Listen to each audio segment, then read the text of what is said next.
You know, the wealth that we have in our society and the world derives from several things. First and foremost, it derives from our ability to manipulate the physical environment. Up until about 150 years ago, we had no idea what to do with this black goo that came popping up out of the ground in various places like western Pennsylvania. Secondly, it is our ability to create structures, both structures that are legal. What property is mine, what is yours, the invention of a separate entity, a corporation or a partnership as a vehicle to hold wealth, as well as structures in the sense of algorithms and concepts that exist only in our minds and help us to understand the world around us. Well, concomitant with that, society has to have a system to finance itself. And I would argue that fundamentally the reasons Americans have done so well are that we have done a much better job than most of the rest of the world in terms of getting right how to connect human behavior and the human condition to the rules that we have set up. And rules define your civilization. Everything has rules. You ever hear somebody talk about free markets, walk away? There's no such thing as free markets. Hopefully there are competitive markets, but there are no such things as free markets. Everything has rules. Baseball has rules right down to how many stitches are on the baseball.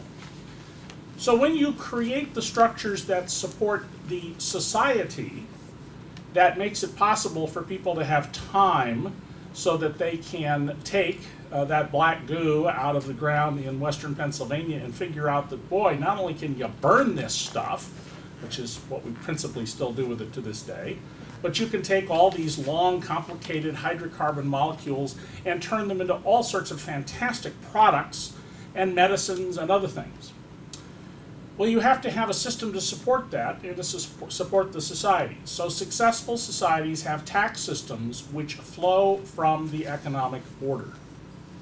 If you live in ancient Egypt, where your society is based on the notion that once a year, all sorts of stuff that you have no idea where it comes from, you and I know it comes from Central Africa via a river, suddenly appears out of nowhere and makes it possible to grow lots of crops so that a large population can live pretty well, you can create a society that will endure for 3,000 years, even if you have a crazy religion like the Egyptians did, provided that you get the rules to work with how that society works, which means that you tax people based on the crops they produce.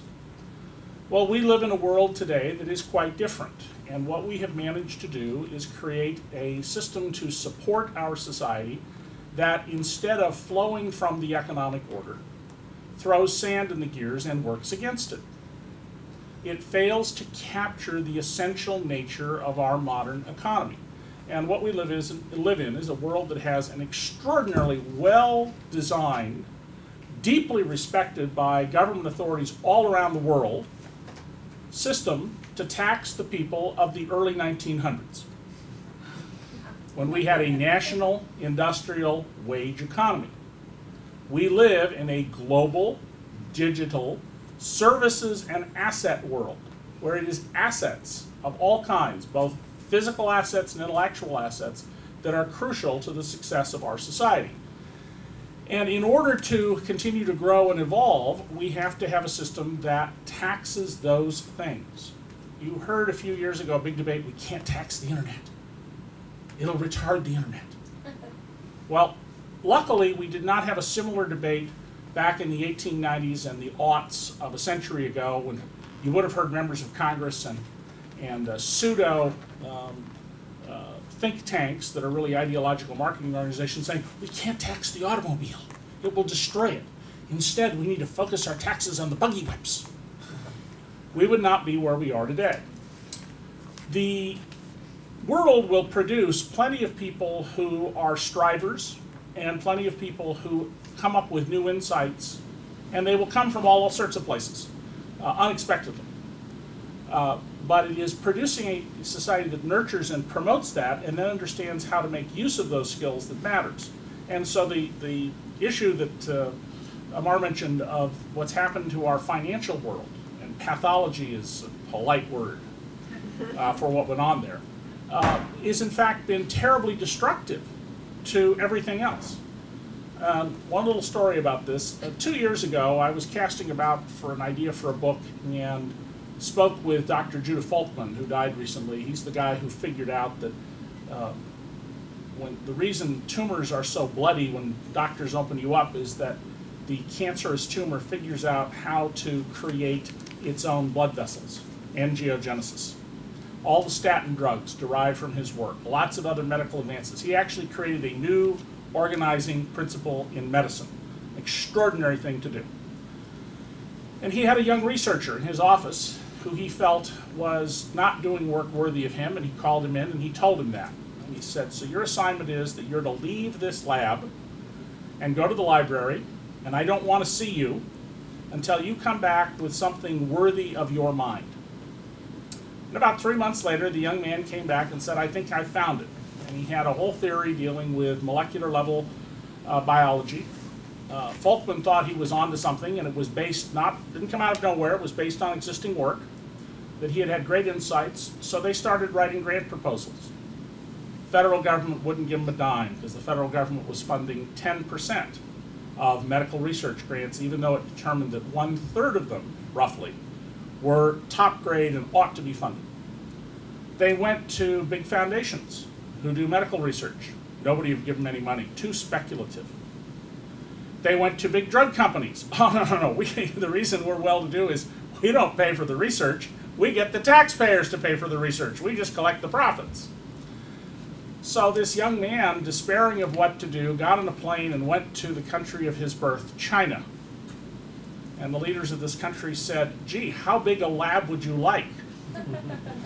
And if his innovations succeed, and it will be years before we will know that, they will produce billions and billions and billions of dollars of revenue and billions of dollars of profits, and all of that will derive to the benefit of the government in China. Now, why did we not fund this? Because unfortunately, what we've done in the United States is we have allowed our financial sector to grow from 16% of the economy to 40% until the recent breakdown. And we have adopted this idea that you must make a profit from day one. And this permeates our society. As a journalist, when I was at the Philadelphia Inquirer, there was an idea that a group of us came up with for a new section that we were certain would make money. And other people did this and made money. And we had financial projections on it. But we were told, no, you can't do this because it has to make money from the first day. Now, I'm the founder of a little hotel management company. I assure you, I didn't expect to make money from the first day. We make very nice money. But we didn't make money the first day. That's crazy. You can't be risk-averse and innovative at the same time. They don't go together. This permeates our society, this idea that we must have maximized returns today, even if we have to fabricate them through, guess what, our knowledge of how to manipulate the intellectual environment. And to the extent that we fail to create a society that recognizes a fundamental principle, we will fall apart. And that principle is you and I are here and are stewards of our society and stewards of our planet for the time that we live. The world is not going to come to an end, though some crazies believe that, next year or 20 years from now. It's going to go on. And if we don't create policies that recognize and think about that, and that create rewards for those people who finance innovation, people who, whether they're building the equivalent of railroads today, maglev trains, we could go from here to Los Angeles in 45 minutes if we just build them. Unless we create a society that thinks in those terms, and we have to fundamentally rethink the nature of our position on this planet and our time, and develop an enduring concept of our society, or the day will come much sooner than I would like when children will sit down in high school and pick up a history textbook and they'll start a chapter with the words, "The United States of America was."